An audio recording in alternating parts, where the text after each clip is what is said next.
sa pagdadrive guys. Doble ingat. Kung pwedeng triple at triple na,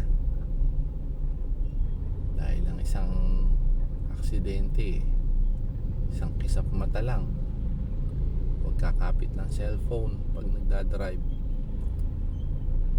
Not at all.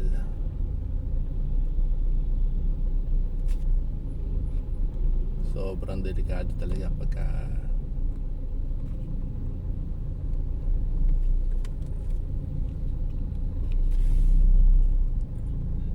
napalingat ka.